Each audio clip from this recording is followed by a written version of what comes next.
He's back. Charles Omenihu returns to the Kansas City Chiefs. This is a big deal for them today on Locked On Chiefs. From the land of the free and the home of the Chiefs, this is the Locked On Chiefs podcast.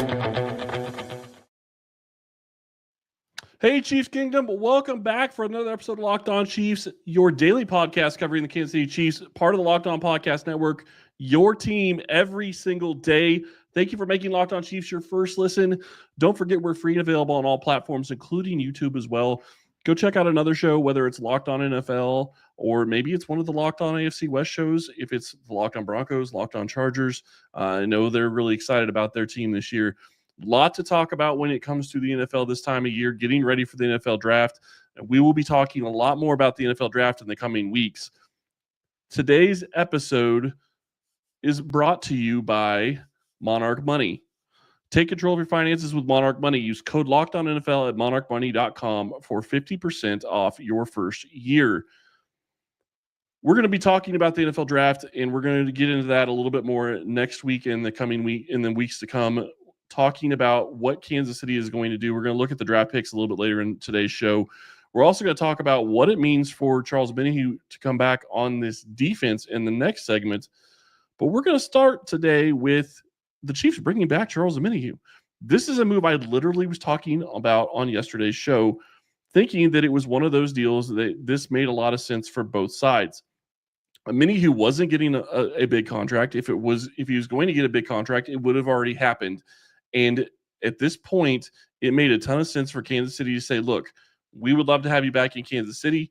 And it sounded like Omenihu wanted to come back even before this because he was part of the people talking to Travis Kelce, trying to get him to come back to Kansas City for another season. So it's not surprising that he's back in Kansas City, but it is a fantastic move for this organization and for this team.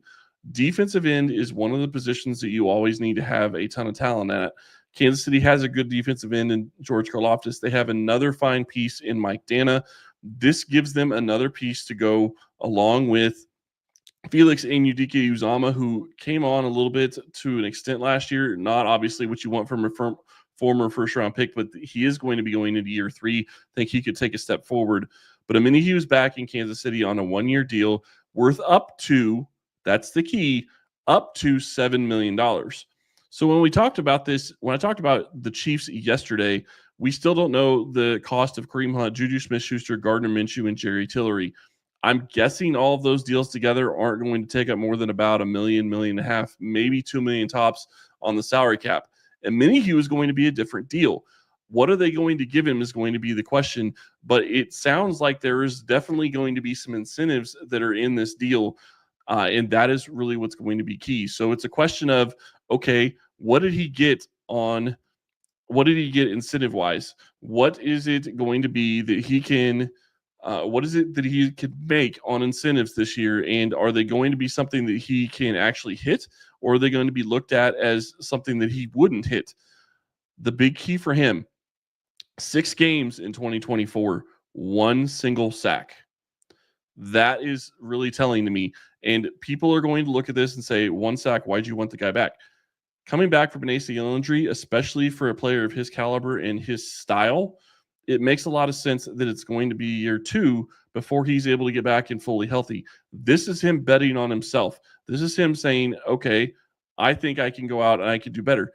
I don't know what Kansas City gave him when it comes to the actual guaranteed salary, whatever they gave him as a signing bonus. I would guess it's probably in the $3 to $4 million range, somewhere in there. And then you have incentives to get him up to $7 million. That would be my guess. But the nice thing about his contract is, say his contract has incentives. If he plays 10 games, he gets $1 million. Another one could be if he gets 5 sacks, he gets another $1 million. Those are just some examples of what this could be when you start talking about his contract and what the Chiefs could be paying him, because he only had 1 sack last year and he had 6 games. Because of that, they're able to bring him back on a cheap deal.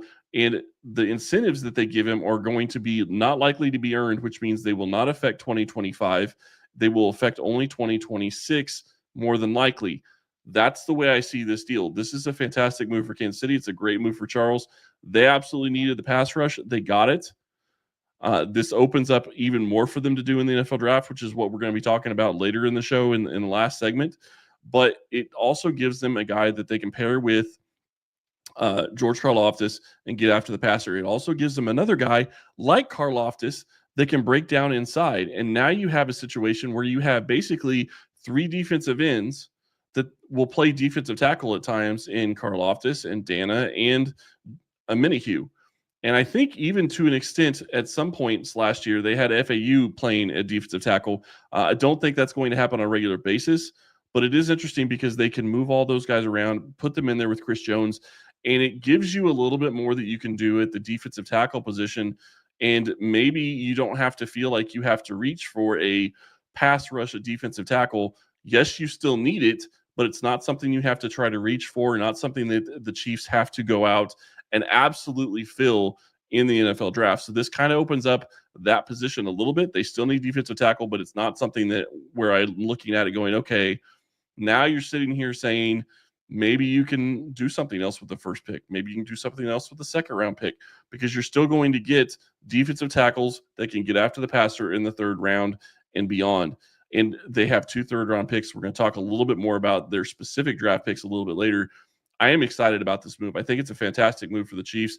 I think it adds a lot to their defense. It gives them the flexibility to really change what they're going to be doing in the NFL draft. And I do think that this is one of those things where it's something they always wanted to get done. It was just a matter of it's on the checklist. You get a left tackle. You franchise Trey Smith. You get a left tackle. You sign Hollywood Brown. You do all these different things. You get Nick Bolton signed to a contract. You get Christian Fulton. Now they're on to picking up the 2nd or 3rd tier free agency, like Matt and I talked about a couple days ago.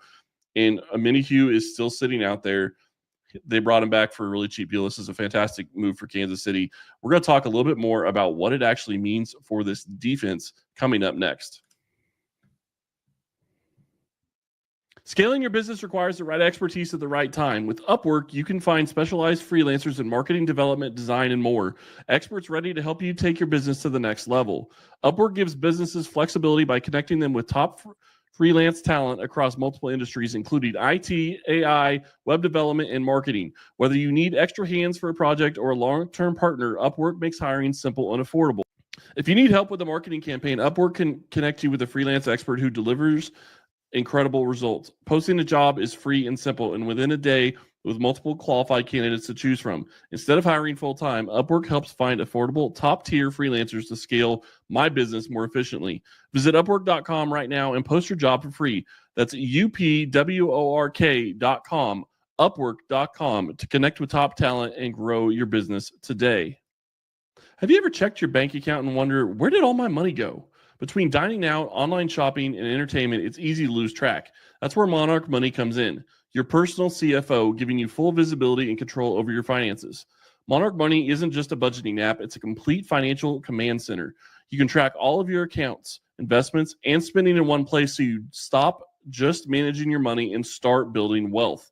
I love Monarch Money because I use it on a daily basis. It tells me when my bills are going to be coming due. It shows me trends as to where my net worth is, where my bills are, and what I'm making month to month. I absolutely love Monarch Money. When I started using Monarch Money, I realized just how much I was spending on food delivery. Now I budget smarter and I do save more. Instead of juggling multiple apps, you can use Monarch to check your finances, track your spending, and even plan long-term goals. Managing money with your partner is smoother than ever. You can track shared and personal accounts, set goals, and stay on the same page without the stress. Take control of your finances with Monarch Money. Use code LOCKEDONNFL at monarchmoney.com for 50% off your first year. That's monarchmoney.com, code LOCKEDONNFL for half off your first year. So in the first segment, we talked about the actual cost to Kansas City, less than $7 million. My guess is really on the salary cap this year, $2 to $3 million, maybe $4 max. And I don't think, I want to be clear, I don't think Kansas City is going to be getting in the market of using void years. So I don't see that being an issue here with a 1-year deal with Omenihu. So I do think that this is going to be a reasonable deal, $2 to $3 million, maybe $4 at max. And then you're looking at incentives for the balance. That is exactly what this team needs. They need that type of player that can come in and is going to bet on himself, trying to make a big payday next season. So, what does Omenihu actually bring to the defense? What is this going to mean for Kansas City? When you start looking back, he played a total of 347 snaps for Kansas City in 2024. Again, 6 games, and he played pretty much all of those 6 games because they were trying to get him ready for the playoffs. Had 1 sack. The big key, though, is when you start looking at what he did in the rest of his career. You look back at what he did in 2023. He missed the first 6 games of the season in 2023 because of a suspension. Came back in, had 8 sacks, and helped them get to the Super Bowl before getting hurt in the AFC Championship game. Wasn't able to play for the Super Bowl, but helped them get there. This is a player that can move around on the defensive line. He has explosion. He has the ability to set the edge. He can do most of what you want to do as a defensive end, and this is a fantastic move for this defense. Now you are in a position where you can look at your draft board and say, okay, yes, we still need defensive tackle. Another defensive end would be great, but it's not as big of a need as it was before because you have pass rush now. You have the ability to get after the quarterback with Chris Jones, with Charles Omenihu, and the rest of the pass rushers with George Karlaftis as well. So I do think this opens things up for Kansas City. This is going to change what they're able to do on defense, and it's going to make things a little bit easier. It's also going to open things up for the NFL draft, which I'm really looking forward to. And Ryan and I will get started talking about that very soon. When you look at Charles Omenihu in this defense, he was a difference maker. He got after the passer. If he didn't get home with a sack, he was getting close to the quarterback. He was getting pressures, and that's what's really important. You look back, and he got a total of 37 pressures in 23 and 14 pressures in 2024. Not fantastic numbers, but that's pressure on the quarterback that was created by him, and that's absolutely what this team needs to add. He's going to fit in the defense. I don't think he's going to be a every down starter. I would expect that Danna is going to be the starter along with Karlaftis, at least for this point in time. And Omenihu is going to be a pass rush guy that they're going to bring in on 2nd and long and 3rd and long and give him the opportunity to get after the quarterback. Maybe they'll bring him in on 1st down sometimes and he'll play multiple different downs. We'll see. But Danna is much more of a run stuffer and a guy that isn't going to get after the passer near as much as Charles Omenihu is. So I would not be surprised to see Omenihu sit on 1st downs and maybe even on 2nd downs, depending on the game and the situation, and come in on just 3rd downs.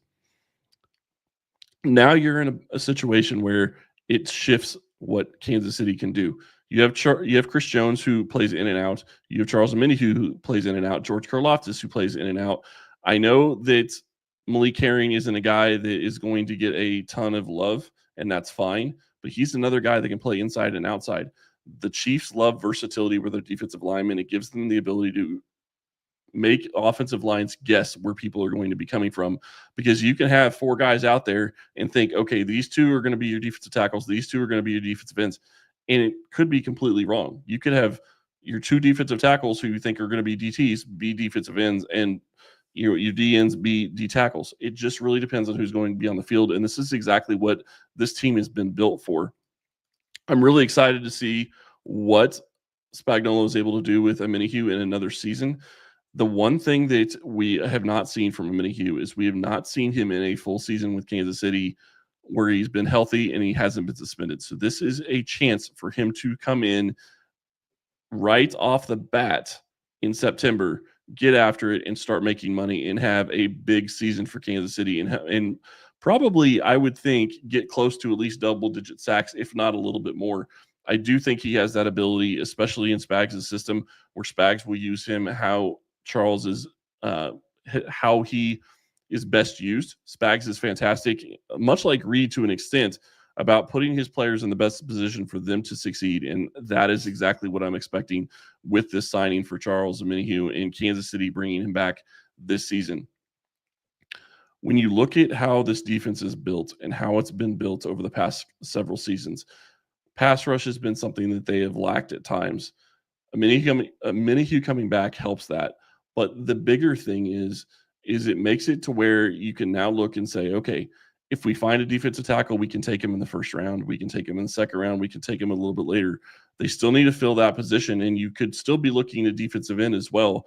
Picking at 31, it's going to be very hard to know what's going to be on the draft board, who's going to be available, and who they could go after. But I do think they obviously are going to have a plan. They're obviously going to be shopping, trying to figure out, can they move up? Can they move down? What does it really do? And where can they get on the board? Can they get up to a point where they have one of their blue chip prospects, a guy that they have a first round grade on, without giving up a ton? It's always going to depend on who is drafting ahead of you, who they have valued above maybe somebody that you don't. Kansas City, and generally speaking, most of the time in the NFL, you have 15 to 16 guys that are going to be probably graded at round one pick. Some drafts, obviously, a little bit less. Some drafts, a little bit more. This is a defense-heavy draft to an extent. Defensive tackle is a deeper class, so I think that helps Kansas City, especially for that position. But it's one of those questions: what are they going to do? How are they going to do it? And what is it going to look like in 2025 for the defensive ends, the defensive tackles? But we're going to talk a little bit more about what this means for the Chiefs draft right after this. The NCAA tournament is here, and so is the bracket breakdown. Locked On Podcast Network and Amazon Fire TV channels are teaming up to deliver NCAA tournament coverage like never before. Watch studio shows featuring former players and Locked On's local experts as they guide you through every upset, buzzer beater, and bracket matchup. Stream it all for free on Amazon Fire TV channel. Search Bracket Breakdown to see it all for free. It's your team every day.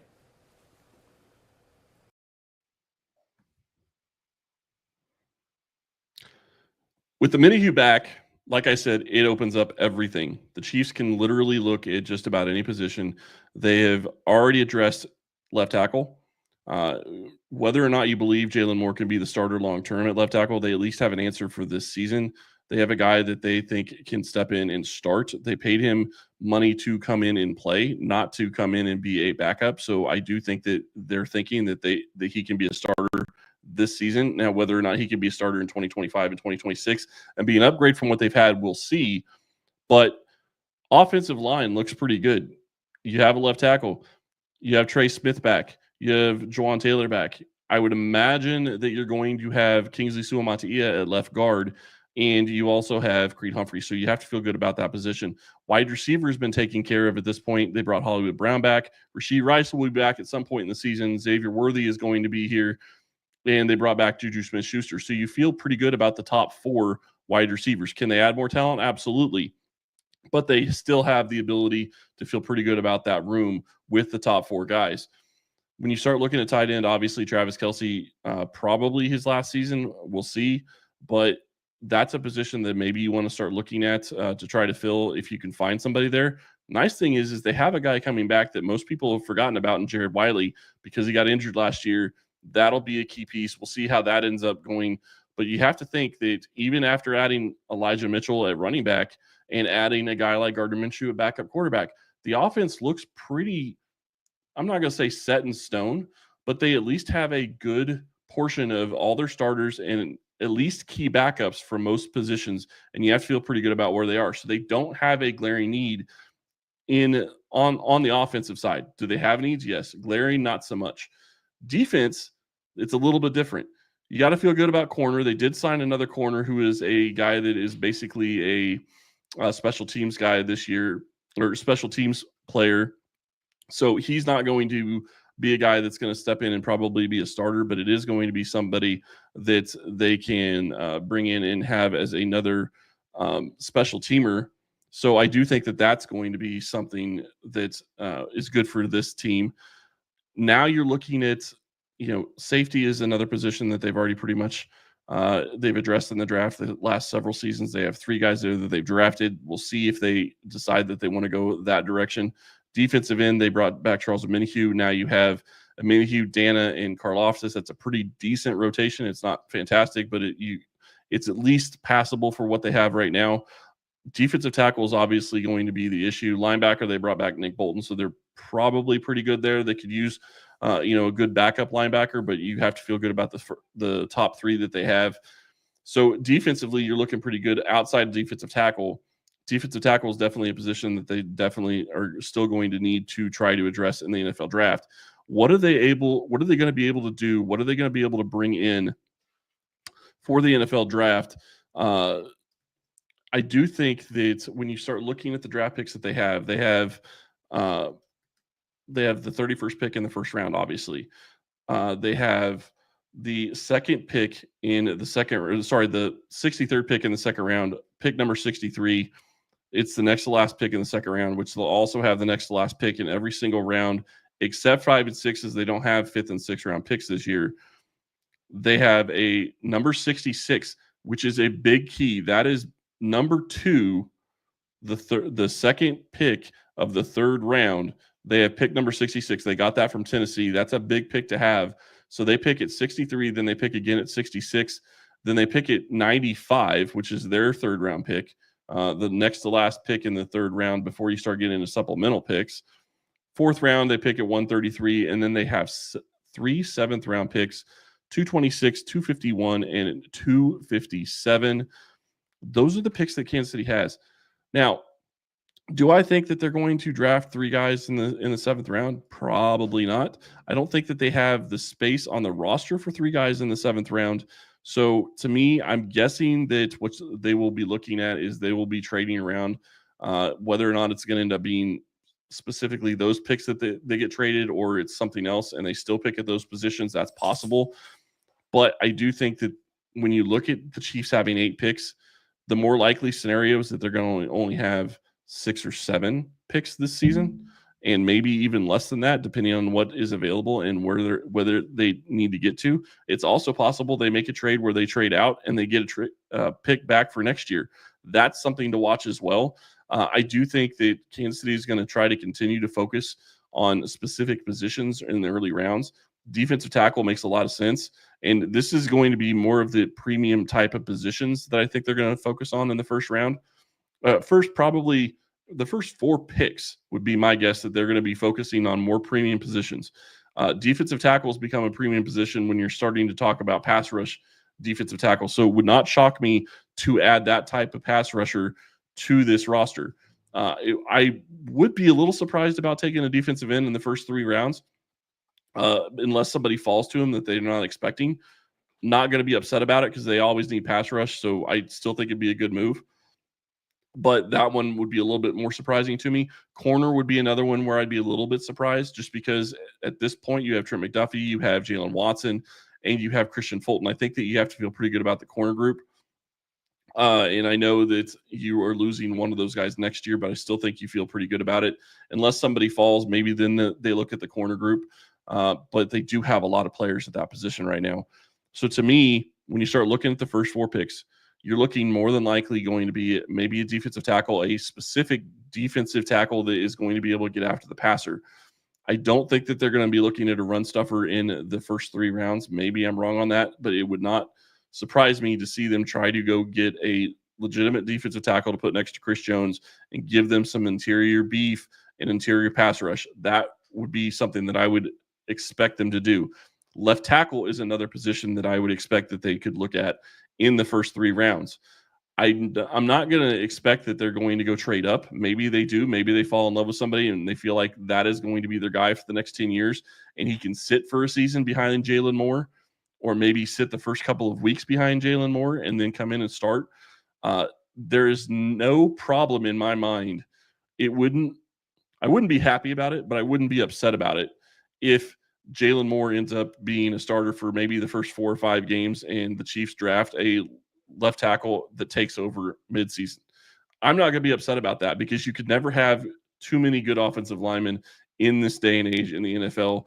That is why they're getting paid so much money. So I don't think that that's the plan. I don't think that that's what's going to happen. But defensive tackle, left tackle, those are the 2 positions that I think that could be something they'll be looking at in the first 3 rounds. The other one is something I think they're always going to be looking at in the first 3 rounds, and that's wide receiver. Specifically because look at what Jamar Chase and T. Higgins just got paid. That is why you continue to throw numbers at that position, because you don't want to be paying a guy 20, 30, and now even $40 million for Jamar Chase. That's not what you want to pay a wide receiver. That's not what you want to do.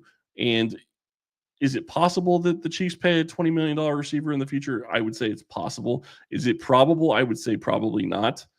But because I think they're going to continue investing in their offensive line. That's generally what they've done in the past. I think that is what they're going to continue to do, as opposed to going and spending the money at the wide receiver position. So to me, those are the big three positions that I think that they'll focus on in the first 4 rounds: left tackle, wide receiver, defensive tackle. It's always possible that somebody else falls that is a blue chip type prospect that they really love that could play another position that isn't necessarily a premium position. But it's not going to surprise me if they focus on those 3 positions, and they could double up at defensive tackle. They have a big enough need. They could double up at that position. I don't expect that they would double up at wide receiver, but they could double up a wide receiver if somebody falls, if 2 guys fall. I don't suspect that to happen, but it would not shock me if it does, because again, any chance you can give Mahomes new weapons and give him something that is going to help take this offense forward, I think that they're going to be looking to do. And the other position that I'll throw out there that's not necessarily considered a premium position, but it still wouldn't shock me, would be tight end. And it's because of Travis Kelce. Knowing that he's probably only got this last season, if you want to bring in another tight end, you feel like you can carry 4 tight ends because Noah Gray's not going anywhere. Jared Wiley's not going to go anywhere. But they've been carrying 4 tight ends, generally speaking, most of the time that Reed's been in Kansas City. So it wouldn't surprise me for them to go out and get a 4th tight end, especially if they find somebody that can step in and play some more of what Travis Kelce's role has been in this offense. So that is another position that I could look at in the top 4. When you start getting into the back half of the draft, you're going to start looking at, okay, what do I need on the back end? What do I need in, for different positions? What do I need in my backup positions to fill out? Linebacker is one of them. That would not shock me. They need some guys that can step in, that are athletic, that can run, that can play the pass. So that would be awesome to see them get a linebacker. I've talked about them maybe looking at getting a free safety because they don't really have one on the roster. We'll see if they go that direction. But you're looking at getting into the back end of this draft. You're going to be looking at special teams guys for the most part. Are you going to be able to find a linebacker that can come in and play special teams for you and maybe give you something in the passing game from time to time if injuries were to occur? Can you find another safety to come in? You've only got 3 you've got 3 that you drafted on the roster right now. You still have Najee Johnson, so that's also another option, although they have exclusively played him at corner. Wide receiver, deep in the draft, wouldn't shock me either if it's a guy that they think can come in and be challenge Nico Remigio to be a returner. That wouldn't surprise me. Corner would surprise me a little bit, but again, if it's a corner that gives you another option that can maybe play both inside and out and maybe does some returning or something like that, that wouldn't surprise me. Interior offensive line also would not surprise me. Lots of different ways that this Chiefs team could go when you start looking at the back end of the draft, because they don't have a ton of holes. They have some bigger needs, but they don't have a ton of holes. That's going to be it for us today. Let me know what you think in the comments. Let me know who you think Kansas City is going to be focusing on this year in the first 3 rounds of the NFL draft. I'm really excited to see them have 4 picks in the first 100 picks. That's going to be a lot of fun on draft day. Thank you all for listening today, and we will be back to talk to you next week.